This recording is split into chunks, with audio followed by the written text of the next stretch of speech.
Go Live! Boa noite, meus pudins, tudo bem com vocês? Eu sou Ejapa e eu estou aqui, tá, gente, recebendo hoje no meu canal a ilustríssima presença do professor João Carlos, tá? O professor João Carlos tem um canal aqui no YouTube também, tá? E vocês vão lá e se inscrevam, eu deixei o link aqui na descrição. Então, meus pudins, vocês puderam perceber aí pela nossa thumb, né, sobre o que nós vamos falar hoje. A China, gente, ultimamente, até mesmo por causa dessa pandemia do Covid-2019, que está deixando todo mundo louco, não só pelos danos que ela tem causado, né, tanto em perdas humanas, como também nessa questão da tensão econômica, que nós também estamos perdendo muito em relação a isso. Né? Então, nós vamos hoje falar um pouco sobre a China. No ensino médio, eu não sei para vocês, mas ao menos para mim, o ensino médio, as aulas de história, elas pegavam muito pouco da história internacional. Às vezes só passava, explanava um pouco para aquele tipo de história, né, relacionada aos outros países, porém ela não especificava muito bem, às vezes a pessoa conseguia saber um pouco mais quando ela fazia algum tipo de especialização na área. E mesmo assim, com essa doutrinação escolar, essa implementação de ideologias onde sempre, né, pinta-se o comunismo como uma coisa justa, pelo bem de todos, então também nós não podemos dizer que nós não sabemos muito sobre história, não no nosso país e nem fora. Então, eu trouxe o professor João Carlos, ele é professor de História, e nós vamos conversar um pouquinho, né, já que chamou toda a atenção esse caso da China, onde que as vistas do mundo estão virados para a China, nós vamos falar um pouco sobre isso, tá? Sobre a história da China desde as revoluções, essa que já sofreu duas revoluções, né, professor? A Sim. Revolução... eu esqueci o nome da revolução, gente. A E gente a vai falar sobre Revolução de ela. Xinhai e a Revolução Comunista, né, de 1949. Então, professor, fique à vontade, a casa é sua. Deixa eu só dar um olá para o pessoal aqui. Oi, Guilherme, blogueiros, Fábio Fabão, Lua, Jocineia, sejam bem-vindos. Chama a gente que essa live é muito importante. Vamos conhecer um pouquinho da China e vamos entender por que o Brasil ele não pode abaixar a cabeça, tá? Para as vontades made in China. Professor, fica à vontade. A Gente, live é boa sua. noite. É muito bom estar aqui dando esse espaço para nós, né? E, assim, eu peço para quem é do canal lá, professor João Carlos, se inscreva aqui na Japa. É um canal que merece maior visibilidade, né? Ela está sempre com temas importantes, trazendo a discussão aqui. Essa mulher manja, hein? Então, vamos dar voz Manjo. a ela e maior visibilidade. Bom, gente, Eu manjo das então, hoje... bobices, viu, professor? Eu manjo dos Não, mas acho malfeitos, que é viu? interessante. É interessante ter bom humor também e fazer uma crítica bem humorada à situação que nós estamos vivendo, né? Então, sejam bem-vindos, gente. Essa primeira parte aí da live, eu vou falar sobre um pouco da história chinesa, para vocês entenderem como que a China se transformou nessa potência de novo imperialismo que ela tem hoje, certo? Então, antes de tudo, dar boa noite para quem está chegando, principalmente aí para os nossos parceiros, né? Blogueiros do Brasil, a Jocineia Loyola. Boa noite, bem-vindos. O Guilherme Guazelli Neto. Obrigado por estarem assistindo. Vamos compartilhar nas redes aí, nas suas redes sociais. Então, gente, falando sobre a China. A China, ela de 1912, quando acabou a dinastia Qing, foi a última dinastia de reis chineses. Em 1912, ela passou por um problema político que se desenvolveu em uma guerra civil chinesa. Certo? A gente tinha um grupo nacionalista chinês que criou um partido chamado um Kuomintang, comandado por Chiang Kai-shek. Chiang Kai-shek defendia a China nacionalista, defendia as tradições, era um partido também militarizado, né? Eles defendiam uma China grande, militar. E, por outro lado, nova corrente derivada da Revolução Russa, que aconteceu em 1917 e teve fecho em 1922 na Rússia. Então, a China, se apropriando também do marxismo, trouxe para seu território o Partido Comunista Chinês, o PCC chinês, comandado por Mao Tse-tung. Tá? Mao Tse-tung, ele vai passar anos comandando os grupos comunistas dentro do país. E eles vão conseguir províncias mais ao norte do país. E vão centralizar lá mini republiquetas comunistas. E o Chiang Kai-shek, ele contava com a ajuda internacional para combater o comunismo lá nessas regiões. Contudo, essa guerra foi sangrenta, durou períodos intermitentes, porque houve parada e depois continuidade dessa guerra. As paradas foram na Primeira Guerra Sino-Japonesa. Os japoneses tentaram invadir a Manchúria em 1939 e invadiram a Manchúria, que é uma região nordeste da China, e daí os interesses comunistas e nacionalistas do Kuomintang acabaram tendo que lutar contra um inimigo comum, que era o Japão. Então foram uma guerra contra o Japão. Logo se somou a Segunda Guerra Mundial. Segunda Guerra Mundial, a China ela acabou tendo que lutar contra os japoneses, que estavam apoiando o eixo. E os japoneses estavam dominando a Manchúria. Era um estado japonês dentro da China, e os japoneses batizaram de Manchukuo, certo? Para os chineses era Manchúria. E aí, durante os 6 anos de Segunda Guerra Mundial, o Partido Comunista Chinês e o Kuomintang, do Chiang Kai-shek, acabaram se unindo contra o inimigo comum. Ok?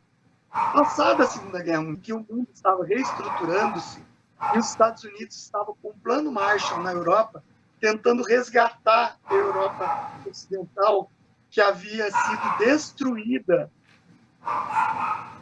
após a Segunda Guerra, injetando muito dinheiro na Europa, reconstruindo o lado e, ao mesmo tempo, o Pacto de Varsóvia, do lado soviético, estava tentando reestruturar também os países do leste, que acabaram sendo forçados a tomar o comunismo, certo? Como regime totalitário.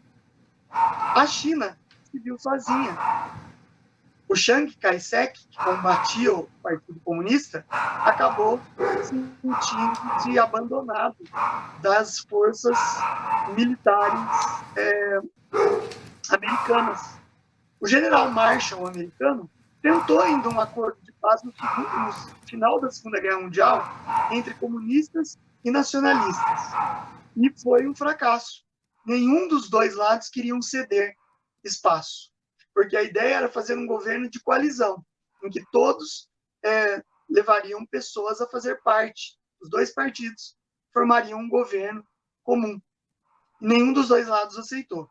Daí os Estados Unidos se retirou dessas negociações e a China ficou sozinha, né?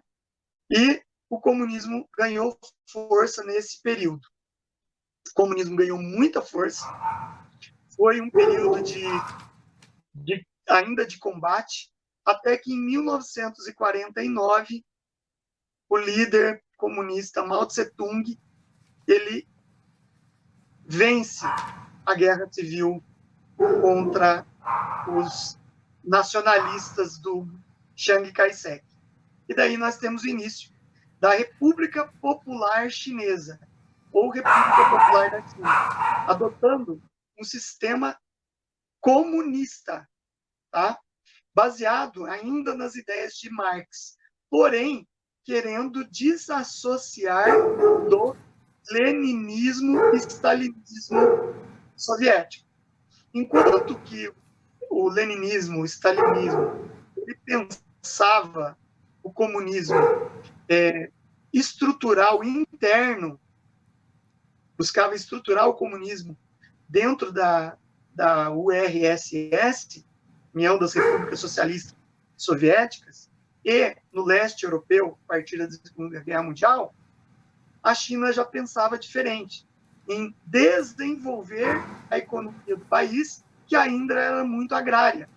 Era um país pobre na Ásia. Então, ele vai levar aí 10 anos tentando estruturar a economia. Em 1958, ele dá um checkmate na economia, criando um novo plano. Ele vai chamar esse grande plano econômico de o Grande Salto Adiante. Mao Tse-tung chamou de Grande Salto Adiante. O Grande Salto Adiante consistia em remover todos os camponeses que trabalhavam em seus pequenos territórios, suas pequenas terras, confiscar essas terras e fazer terras comunais pertencentes ao Estado. Essas terras tinham que ter uma superprodução agrícola para alimentar as cidades. E, ao mesmo tempo, no território urbano, o Mao Tse-tung queria desenvolver a produção de aço. Ele queria ultrapassar a produção de aço inglesa e americana pós Segunda Guerra Mundial. Ele fez as pessoas, tudo que se tinha de aço dentro da casa das pessoas, tinha que ser confiscado pelo Estado. É bem comum, né, professor? Nos regimes comunistas, uma característica muito assim predominante é o confiscar, né, os bens. Exato. É mais ou menos o que estão fazendo agora, né? Confiscando exato. Aí, querendo dar hotel para as pessoas. As pessoas perdem suas liberdades individuais, né? Passa a pertencer ao Estado. A pessoa é uma ferramenta, uma peça do jogo comandado pelo Estado. Então você deixa de se pensar como indivíduo e passa a se pensar como Estado. Então você é apenas uma pequena engrenagem no grande Estado chinês. E essa engrenagem pode ser trocada a qualquer momento. Você não serve para o regime, você é eliminado pelo regime. Ok? Então, eles confiscam tudo que é de ferro e aço das pessoas. Os livros que eu li falam em maçaneta de porta, talheres, óculos. Tudo que tinha ferro ou aço era confiscado para fazer uma grande produção de aço. Né? Sem dizer o minério que eles tiravam da terra, que não é... A China tem grandes jazidas de minério, mas nem tanto de ferro, minério de ferro. Sendo que nós, países da América do Sul, que possuímos as maiores jazidas de ferro, e a África, que possuímos. Então, o que acontece? Ele faz essa grande jogada, deixa de alimentar a população, porque deu tudo errado no grande salto para frente, ou seja, no grande salto adiante. Esse plano dele de desenvolver em pouquíssimo tempo a economia chinesa fez com que fosse um desastre. Ela fez com que causasse desabastecimento alimentício na população. A população morreu de fome. Os números mais conservadores e mais assim, tranquilos com relação às mortes do grande salto adiante falam em 18 milhões de mortos. Um massacre, é brutal. Para você imaginar, 18 milhões de mortos. Só no salto, no salto episódio adiante. do salto adiante, né? Isso. E durou 2 anos. Em 2 anos, esse erro econômico do Mao Tse-tung causou, no mínimo, 18 milhões de mortes. De fome. Dá para imaginar? Assim. É daí que vem, né, professor, aquele ditado, né, comunista comedor de criancinha, aquele dito, né? Exato. Foi do grande salto chinês. Eles não se preocupam com a vida, eles não se preocupam. E os números mais recentes sobre o grande salto adiante, porque tem muito trabalho sendo produzido agora sobre isso, falam em até 45 milhões de mortes nessa época. Imagina, tem países que não têm 45 milhões de habitantes. Então, foi um erro político, econômico do Mao Tse-tung, e logo em seguida, para ele tentar manter-se ainda no poder, com tanta morte acontecendo, ele cria a Revolução Cultural Chinesa. A Revolução Cultural Chinesa, ela vem acabar com a tradição. Tudo que é considerado conservador e reacionário, entre aspas, tinha que ser eliminado. Então, o confucionismo, que é uma filosofia muito usada na China antiga, né, as palavras de Confúcio, acabam sendo consideradas pensamentos reacionários, e quem seguisse a filosofia confucionista tinha que ser preso e levado a campos de trabalho forçado, e às vezes até executado. Então, imagine, uma coisa cultural, uma coisa que você vive, famílias passam de geração em geração tendo que abrir mão da sua cultura, da sua essência, porque o governo, o Estado quer que você abra. A religião... Pode falar. Inclusive, né, tanto o Mao como o Xi Jinping, eles foram encaminhados para os campos, né? Ele falava que era para endurecer esses jovens, mesmo eles sendo de casta, né, tendo os privilégios que muitos chineses não têm. Então, era uma forma, inclusive, de afastá-los, né, da família e de tirar um pouco ali daquele sentimento de família, que é o que faz muitas vezes a gente ter a empatia, né, de preservar, por exemplo, a vida. Então, nesse sentido, os chineses eles são extremamente frios, nesse sentido, né? E a gente vê que logo depois que ele implanta a Revolução Cultural Chinesa, templos são fechados para culto. Hoje tem muito templo chinês lá que está aberto à visitação, mas assim, a religião budista, a religião do budismo tibetano, o confucionismo, foi perseguida. Foi totalmente perseguida, e as pessoas foram condenadas, quem seguisse. Aí que você vê que também o Mao Tse-tung ele começa a criar a ideia da culto ao líder. Não é uma história nova na civilização, o culto ao líder. A gente tem na história do século XX várias ideologias que cultuavam o líder. Nazismo, fascismo, Benito Mussolini no fascismo, Hitler no nazismo, o Mao Tse-tung usou o mesmo critério, cultuar o líder. Ele cria o livro vermelho de Mao, na qual ele põe ali toda a doutrina maoísta dele, de comunismo maoísta, certo? O comunismo maoísta ele se difere do comunismo leninista, trotskista e stalinista, no sentido de que Mao ele dá uma personalização do comunismo. Ele não segue totalmente as ideias de Marx e ele coloca toques pessoais nessa forma de comunismo. Então, ele começa a incentivar a juventude chinesa a doutrinação comunista através dos campos de trabalho forçado.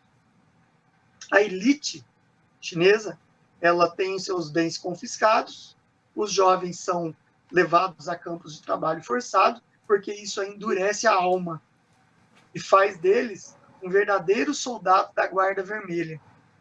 Né? Enquanto a Rússia tinha o Exército Vermelho, a China estava desenvolvendo a Guarda Vermelha, certo?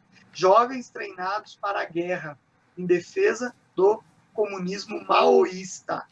Só que a China não teve uma grande explosão econômica nesse período. O Mao Tse-tung ele vai morrer em 1976 como presidente do Partido Comunista Chinês, consequentemente, o grande ditador chinês. E ele não conseguiu fazer com que a China se desenvolvesse como uma grande potência no mundo. Mas o Mao, ele, pelo jeito, ele tinha algumas dificuldades de vamos dizer, colocar a mão no que ele não entendia, né? Tanto que a questão agrícola mesmo, de plantio, ele tentou, vamos dizer, dar o palpite dele e acabou acabando com toda a lavoura, né? Porque ele achava que as sementinhas tinham que ficar juntinhas, deu uma de agrônomo lá, não sei das quantas, mais ou menos palpiteiros que existem por aí, viu, gente? Professor, o pessoal está fazendo umas perguntas aqui, Pode antes falar. de você continuar, porque agora nós vamos para uma China mais atual, né? O que caminhou até chegar o que nós conhecemos hoje, ou não conhecemos, né? Pelo jeito nós não conhecemos. O Jason Sim, Martins está perguntando aqui, está dando boa noite, professor João Carlos. sim. Mao Tse Tung aparece em alguns filmes chineses como sendo amigo dos criminosos, que também eram empresários. Será que o Xi Jinping também usa os criminosos? Então, historicamente, depois que a China rompeu com o maoísmo, hoje o livro Vermelho Chinês, o livro que fala da doutrina maoísta, ele é uma peça de museu lá, porque o novo governante depois do Mao Tse Tung, que é o Deng Xiaoping, ele institui uma China de mercado, um comunismo de mercado. E daí, quando entra o Xi Jinping, que é hoje o Xi Jinping, que o pessoal fala, hoje ele é aliado a uma classe, que incrível que pareça, parece até que eu estou falando do capitalismo, mas existe uma classe de industriais ricos hoje na China. Tipo, líder do Dória. Exato. Então ele tem uma classe de industriais muito ricos na China, apoiados pelo Estado, mas que ganham dinheiro de forma capitalista. Só que eles têm que cooptar com o regime chinês. Então não é só pelo lucro, é pela ideologia também. Então, se a gente for pensar bem, essa classe industrial chinesa muito rica, hoje, elas são os bandidos da história. Porque se elas estivessem pensando como empresas capitalistas apenas, de virarem transnacionais e ganharem o seu lucro e gerar emprego nos países e tudo mais, seria um pensamento capitalista. Mas não, elas têm como determinação seguir as orientações da matriz, que é Pequim, que é o governo chinês. Então, o comunismo chinês ainda comanda essa classe industrial chinesa. Não se rompeu esse laço. Por isso que a gente diz que é uma economia de mercado comunista, não uma economia de mercado capitalista como nós vivemos. É comunista, controlada e comandada pelo Estado. O Pois Estado é. dá as diretrizes, ok? E ele acaba Então, privilegiando, né, algumas pessoas. Que sim, geralmente gente, mais ou menos o que acontece, né? Em todos os regimes que você tem o privilégio de algumas pessoas. Lá, por exemplo, eu descobri que eles investem muito em imóveis, né? Eles se importam muito com essa questão da estrutural, infraestrutura, né? Então, o blogueiros, professor, está perguntando se foi nessa época da fome extrema, né? Que foi essa época do grande salto, né, para frente, aí falando que vem a tradição de comer animais selvagens e exóticos, que hoje tem sido e apontada com a origem do Covid. Muito muito boa bem, essa. o bloqueio do Brasil, muito bem colocado. Foi nessa época da Grande Fome, que durou de 58 até 1960, que os chineses eles comiam de tudo, tudo que se arrastava, rastejava pelo chão, ou voava, ou estava dentro dos rios, lagos e mares, era qualquer tipo de animal. Morcego, escorpião, minhoca, tudo que você pode imaginar era comido pelo chinês nessa época da Grande Fome.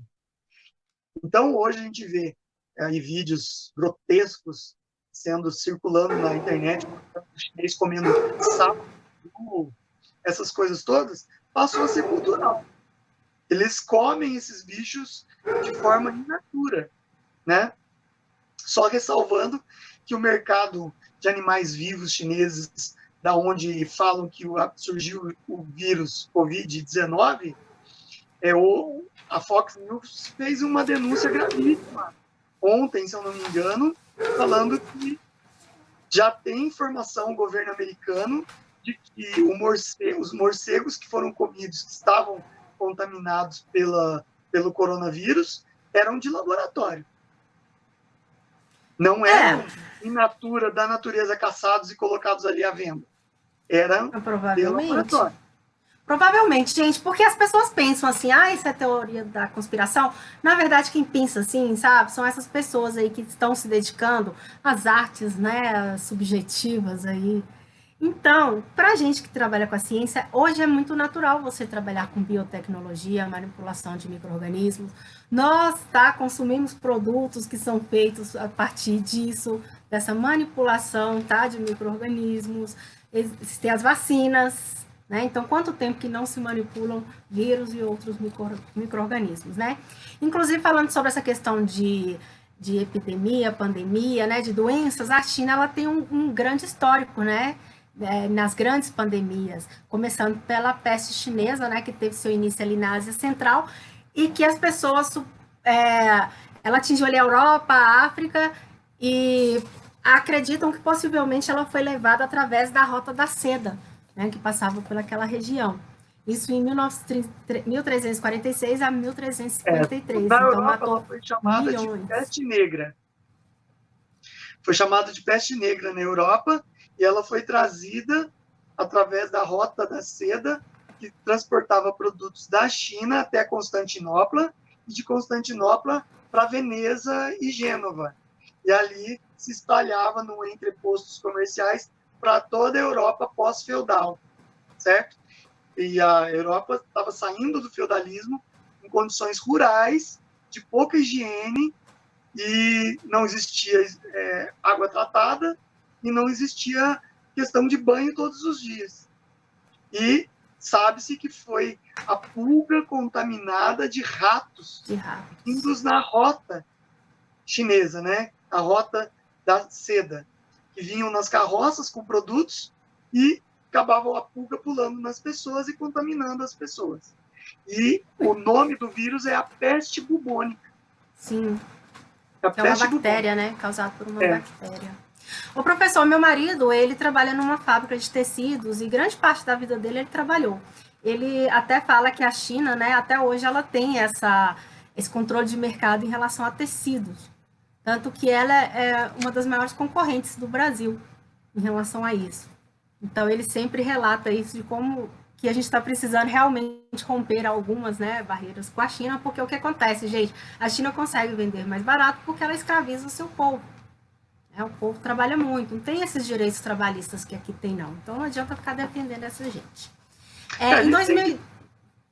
Pode falar, professor. A gente tem que pontuar isso aí no seguinte sentido. No governo, até o governo Lula no Brasil, o Brasil não aceitava, a economia brasileira não aceitava a China como economia de mercado. Você não via produto chinês nas gôndolas. Você não via lojinha de R$1,99. Não existia isso.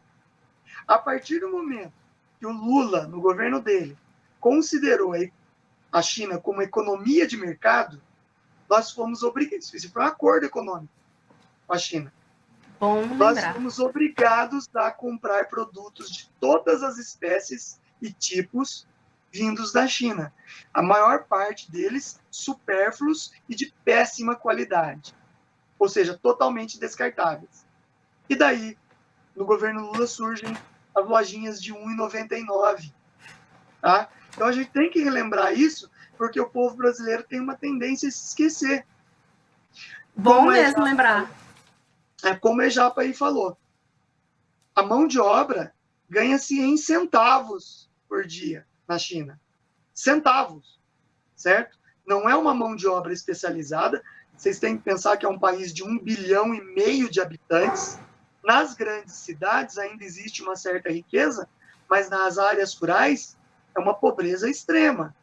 Eles vivem da venda do seu produto agrícola, que não é deles, é do Estado. Eles vendem a mão de obra deles para produção agrícola para o Estado, para sustentar a alimentação nas grandes cidades, certo? E ganha-se em centavos. Trabalhadores chineses cumprem carga horária de 14 horas diárias de trabalho, ganhando centavos por dia. Por isso que é praticamente impossível você concorrer com uma empresa chinesa, porque o custo agregado é muito baixo. O custo agregado para tudo é muito baixo. Aqui no Brasil, não. Você tem uma carga elevada de impostos e tem a parte salarial e os encargos sociais daquele funcionário. Cada funcionário você paga... Um funcionário você está pagando 2. O encargo social dele vale como 2 funcionários. Entendeu? Então, o custo agregado do produto no Brasil é muito caro por isso. A mão de obra. E os sindicatos aqui estabelecem acordos coletivos em que cada ano o salário sobe mais. Então, faz com que a mão de obra fique muito cara. Na China, a nossa CLT, né? A CLT, ela acaba encarecendo o produto, né? Eu tenho amigos que são empresários, e inclusive de média empresa, né?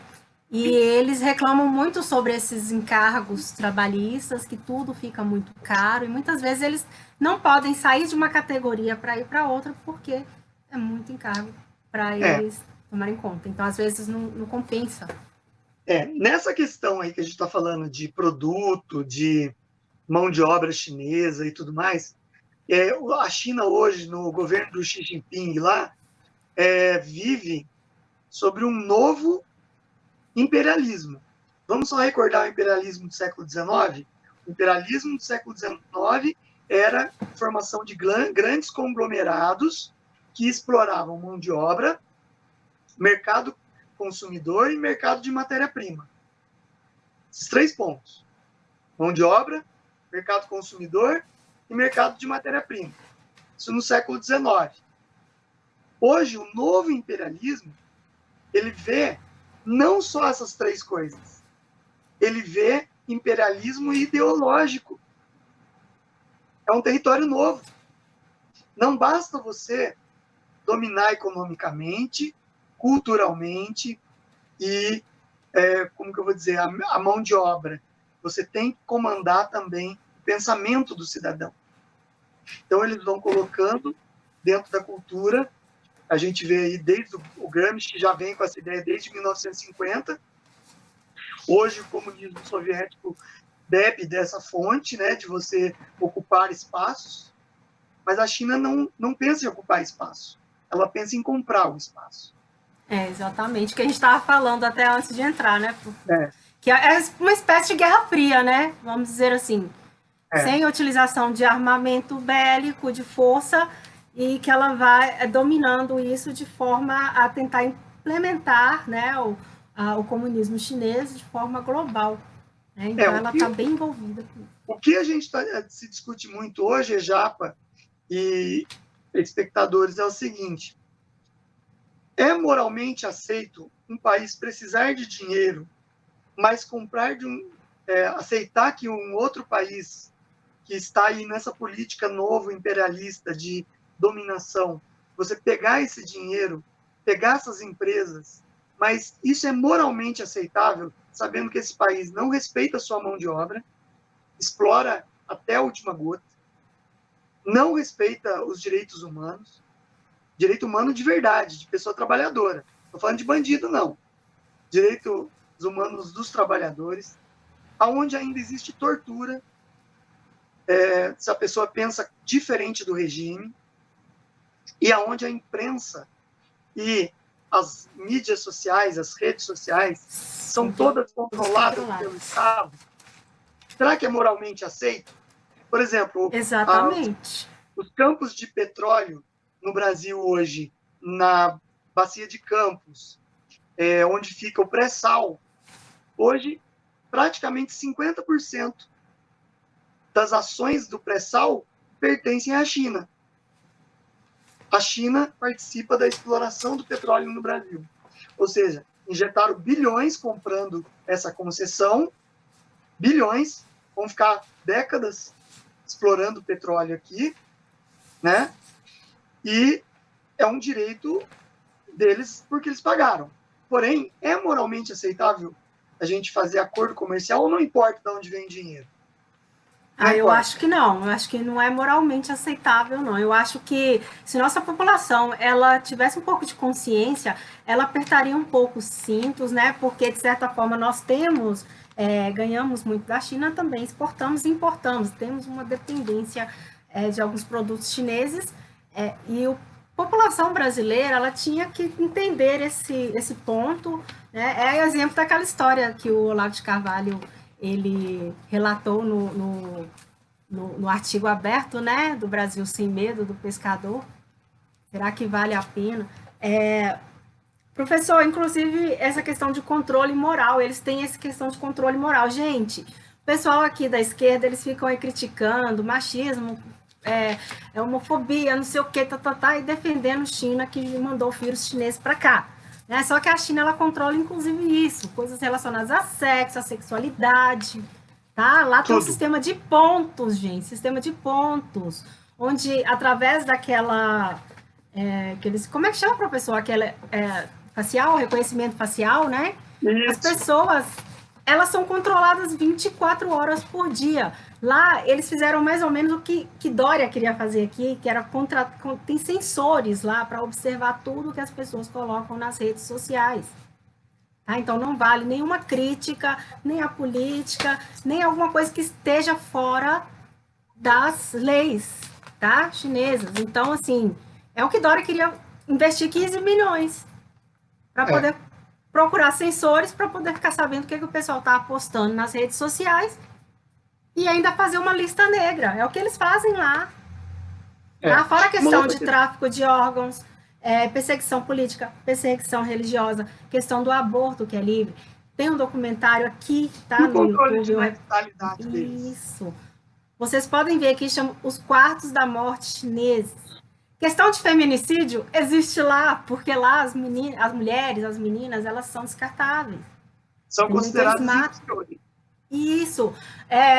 Acho que nos anos 80, né, quando jornalismo era jornalismo, eu lembro que eu fiquei chocada com uma reportagem até do Fantástico, onde mostravam que os chineses, como se tivesse uma criança, né, porque era só uma criança, tinha esse controle, né, então É. podia ter um filho. Então, o Estado ele interfere até na questão reprodutiva das pessoas. Né? Então, podia só ter um filho. Se fosse menina, o pessoal abandonava as crianças em praça pública para morrer de Na fome, rua. de sede, sabe? A Na rua. rua. Eu lembro que eu pensei assim, mãe, eu estava com minha mãe, eu era menina, né? Mãe, por que a gente não pode pegar esses bebês para nós? Né? Porque isso é chocante. Então, assim, as pessoas elas ficam cegas por isso. E quando o Bolsonaro ele é rude, né, com esse tipo de regime, exemplo, Trump, Bolsonaro, aí vem todos os órgãos de direitos humanos em defesa. Então, o que o professor falou, será que vale a pena a gente saber que a gente está utilizando esses produtos, sendo beneficiado à custa do sangue das pessoas, da vida das pessoas? Vocês E sabiam que aí lá na nós. China não podem fazer ultrassom porque a questão do aumento, né, indiscriminado de abortos de meninas, então foi proibido fazer ultrassom. Porque geralmente a mãe, o pai, quando eles vão fazer ultrassom e era menina, eles abortavam. O É Estado dava um permitido. benefício em dinheiro para quem tivesse filhos do sexo masculino.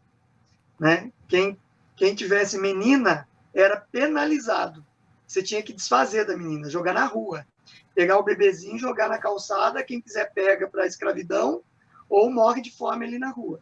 E o menino, quanto um menino nascesse, ele ganhava um tributo, ele era isentado de tributos, ganhava uma isenção de tributos, né? Para beneficiar quem tinha menino na casa. Então, é uma grande hipocrisia imoral da nossa esquerda, desse jornalismo vendido para a esquerda, de que os direitos humanos só defende bandido aqui, né? Era para estar denunciando. Olha, vocês defendem tanto a China faz isso com a mulher, faz isso com a criança, faz isso com os perseguidos políticos e tudo mais. Mas o que interessa nessa história toda é que a gente não pode fechar os olhos que as empresas transnacionais chinesas, em um espaço de 20 anos, elas estão ocupando espaços, entendeu? É o caso da Huawei, que hoje é uma das maiores, eu acho que é a maior, passou a Lenovo. Ela é a maior fabricante de tecnologia no mundo e ela está contratada em acordos com vários países para cuidar de toda a área de comunicação de internet 5G e 4G. Todos os sistemas de identificação pessoal estão sendo terceirizados para a Huawei. Pode parecer teoria da conspiração, mas em 2012, os Estados Unidos, através de uma investigação na CIA, podem entrar no site, vocês vão ver lá em inglês essa investigação, foi descoberto que a Huawei tinha sido contratada por duas ditaduras de caráter marxistas, e a Huawei começou a vender dados de opositores dos regimes para o governo desses países, sem autorização das pessoas.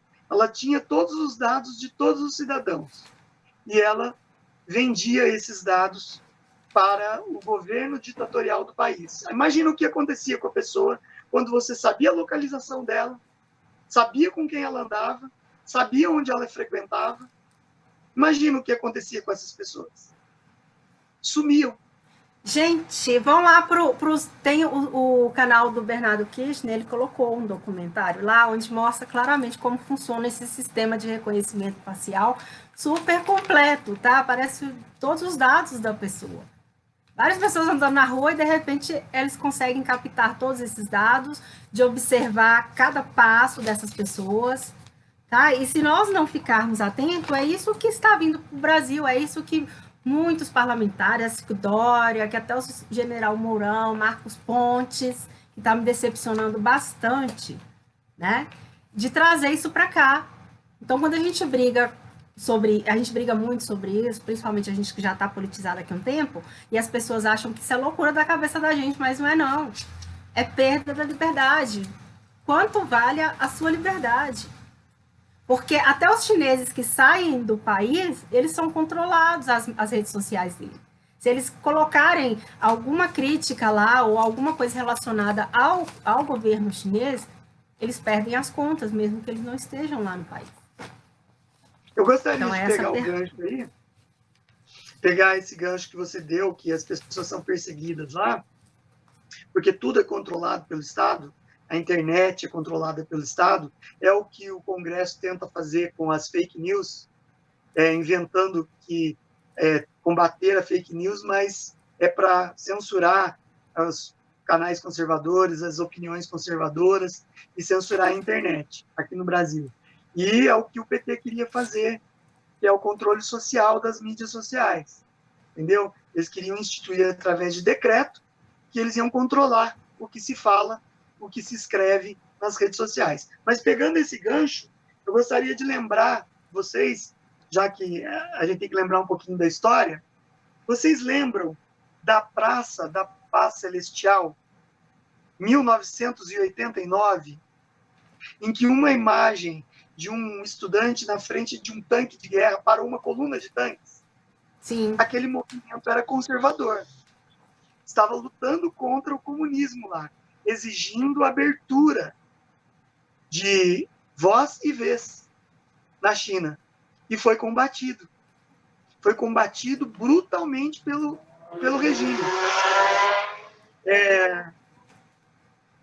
Essa noção para essa geração que está começando agora, tem aí seus 20 anos, não viram isso acontecer. E isso é tão omitido em livros didáticos de história que você vê assim, um capítulo falando da contemporaneidade, dá um parágrafo sobre isso.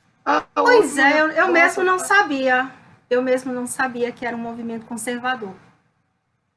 Eles queriam a abertura da mídia, né? Abertura para dar voz àqueles estudantes. Tanto é, sabe o que eles usaram como símbolo do movimento?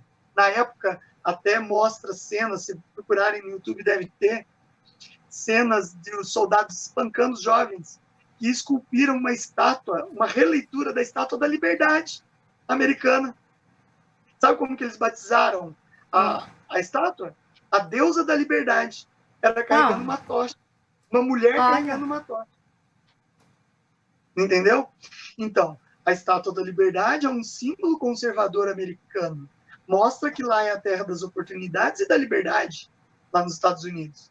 E os estudantes chineses usaram ela como símbolo de busca por mais liberdade num país totalmente ditatorial com seus cidadãos. Certo? Mas vamos transportar isso para o mundo de agora? Para agora, 2020? Sim. Há poucos meses atrás, o que estava acontecendo em Hong Kong? Hong Kong, em 1999, deixou de ser uma colônia inglesa e passou a ser governado pela China comunista.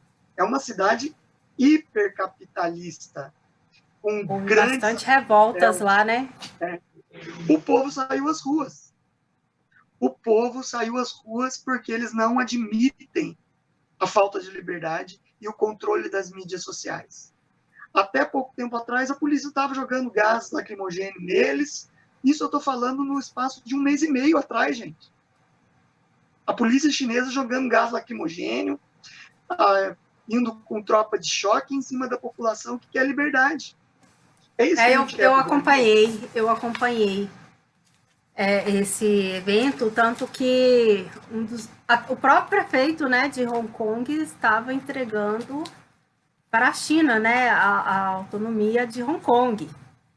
Inclusive, o maior problema foi em relação à transferência de presos, né, para a China comunista, porque lá na China, gente, qualquer pessoa que for considerada, né, um problema para o governo chinês, elas são presas. Então, simplesmente você falar mal do regime ou de algum de seus líderes é considerado crime.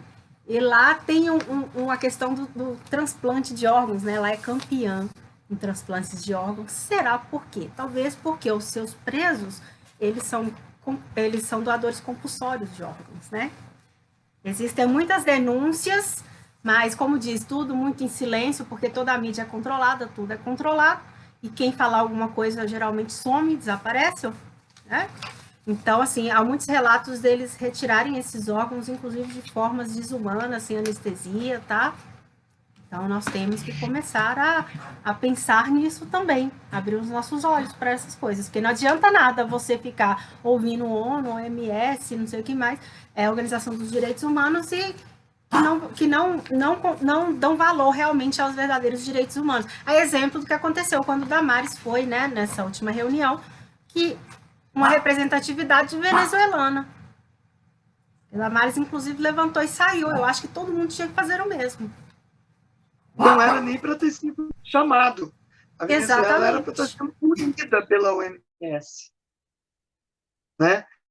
A Venezuela era para estar sofrendo punições da OMS, da ONU. Você não vê esses órgãos punindo o governo venezuelano, que é um governo ditatorial, desumano, e que sacrifica o seu próprio povo por um projeto de poder. O que eu digo para todos que assistem o meu canal e que aqui a Ejapa fala também, o comunismo é um câncer. É um câncer, ele impregna, ele tem a metástase, ele vai se espalhando. Nós temos que conter, porque vocês estão vendo eles se apropriarem de um vírus, esse vírus existe, ele não é tão letal como o H1N1, que também é outro vírus chinês, mas a mídia, de repente, há um mês atrás, se você assistisse um telejornal da mídia aberta, essa mídia suja, aberta, você ia estar falando essa palavra que eu usei agora. Olha, que a gente percebe que esse vírus não é tão letal. Hoje não. Hoje você tem que se trancar dentro da sua casa, porque senão o vírus vai invadir a sua casa. Entendeu? Eles querem dar essa ideia, que o vírus é um organismo vivo que vai invadir a sua casa. Você tem que se prender dentro de casa. Não pode trabalhar, não pode conviver com as pessoas e tudo mais. Eles estão criando a tempestade perfeita. Sim, mas exatamente para quê? Para concentrar as pessoas na frente da televisão. Gente, lembrando que nem todo mundo hoje tem condições, por exemplo, de ter um sinal de TV bom. Acaba. Então, às vezes é obrigada a ver esse tipo de coisa. E eu vou te falar, viu, professor? O tipo de coisa que as pessoas me falam, pessoas comuns, me falam em relação a como que eles enxergam essa questão, né, da pandemia e de como a mídia pinta isso para a população, está realmente apavorizando, está aterrorizando a população. O pessoal vira para mim e fala, não sei o quê, é o vírus, eu tô com medo. Eu falei, pode ficar tranquila, você não vai ter problema, ainda mais aqui na minha cidade, que tem casos suspeitos, não tem casos confirmados. Em Minas Gerais são 2 mortes, uma delas já foi esclarecida, uma pessoa que já tinha alguns problemas, já estava internada, o sistema imunológico já não estava legal. O professor João Carlos lembrou bem da H1N1, tá? Ela que causou uma pandemia em 2009, ela já matou esse ano 49 pessoas, e olha que tem vacina e tem tratamento, mas matou 49 pessoas no Brasil. Então, assim, o que está acontecendo é que estão tirando isso está tão assim com cara de tramado, de uma coisa meio que fake ou alguma coisa meio que provocada, que eles estão, inclusive, jogando de lado qualquer tipo de outros problemas muito mais sérios, muito mais crônicos que tem aqui no Brasil, comumente vemos aqui no Brasil. O vírus hoje está a serviço de um projeto de poder esquerdista, né? Eles têm como alvo derrubar esse governo, e o vírus ele foi recrutado pela esquerda e pela mídia, que é a porta-voz da esquerda no Brasil, para recrutar um vírus. Então, nesta batalha, o vírus é soldado esquerdista. Sim. Entendeu? Para derrubar esse governo. E sim, nós sabemos que só que eles estamos numa espécie de guerra biológica, né? Onde eles estão utilizando... Gente, lembrando que o coronavírus, ele não é a primeira cepa da família, tá? E já tivemos 3 outras, inclusive a SARS, tá? A SARS, coronavírus SARS, ele também causou problemas, né, em relação à mortalidade a nível mundial, e também teve seu início na China. Assim como a gripe suína, a gripe aviária e a peste negra ou peste bubônica. E, gente, professor, quer deixar algum recadinho aí? Um abraço para o pessoal? Gente, então eu agradeço aí a EJAPA, primeiramente, né, que também eu tenho bastante admiração, e acredito que ela tem muito ainda o que oferecer de opinião e de trabalho para construir um Brasil melhor, que a gente está tentando isso. Ninguém aqui está querendo fama, eu tenho meu trabalho, a EJAPA tem os afazeres dela, nós todos temos a nossa vida e tudo mais. E a gente só quer construir um Brasil melhor, seguindo o que o presidente sempre fala. João 8,32, conhecereis a verdade vos libertará.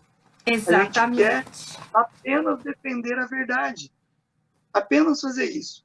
Porque hoje o Brasil está totalmente aparelhado, toda a mídia, tudo que você vê está aparelhado. A gente tem a difícil missão, nos próximos anos, de desaparelhar tudo isso e fazer as engrenagens funcionarem de forma correta, levando o país para o caminho certo. E nós somos pequenas pecinhas querendo ajudar. Tá? Exatamente. E a gente convida vocês a fazerem parte disso. Querer melhorar o Brasil, querer melhorar o nosso país. Melhorando o país, melhora para nós todos. Exatamente. É isso que eu deixo para vocês. Gente, ó, você vê que coisa maravilhosa, né? Ai, gente. Então, gente, muito obrigada. Fiquem com Deus, tá? E a gente volta aqui em breve. Deus abençoe a todos vocês, abençoe você. Um abraço.